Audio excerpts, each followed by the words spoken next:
লা হাওলা ওয়ালা কুওয়াতা ইল্লা বিল্লাহ, লা হাওলা ওয়ালা কুওয়াতা ইল্লা বিল্লাহ, লা হাওলা ওয়ালা কুওয়াতা ইল্লা বিল্লাহ। এটা হলো সারেন্ডার করা, আল্লাহর কাছে সারেন্ডার করা, আত্মসমর্পণ করা।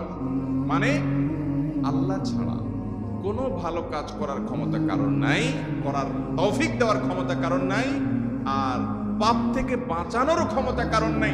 এই জন্য আমি কেমন যেন আল্লাহর কাছে সারেন্ডার করছেন, লা হাওলা ওয়ালা কুওয়াতা ইল্লা বিল্লাহ। কোন অবস্থা, কোন সামর্থ্য, এগুলো কারোর কাছে নাই, শুধুমাত্র কার কাছে আছে? আল্লাহর কাছে আছে। এই অর্থ বুঝে আপনি লা হাওলা ওয়ালা কুওয়াতা ইল্লা বিল্লাহ বেশি বেশি পাঠ করবেন। নবী করিম সাল্লাল্লাহু আলাইহি ওয়াসাল্লাম বলেছেন, তোমাদেরকে কি আমি জান্নাতের একটা ভান্ডারের খোঁজ দেব, খবর দেব, যেটা জান্নাতের ভান্ডার, সওয়াব টওয়াব না, সাধারণ অল্প স্বল্প সওয়াব না, পুরো জান্নাতের ভান্ডারের সন্ধান দিয়ে দিব।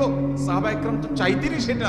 নবীজি সাল্লাল্লাহু আলাইহি ওয়াসাল্লাম তখন বলেছেন যে লা হাওলা ওয়ালা কুওয়াতা ইল্লা বিল্লাহ, এটা হলো কানজুম মিন কুনুজিল জান্নাহ, জান্নাতের ভান্ডার সমূহের মধ্যে থেকে একটা বড় ভান্ডার হলো লা হাওলা ওয়ালা কুওয়াতা ইল্লা বিল্লাহ। অতএব এই আমলটাও বেশি বেশি করবেন।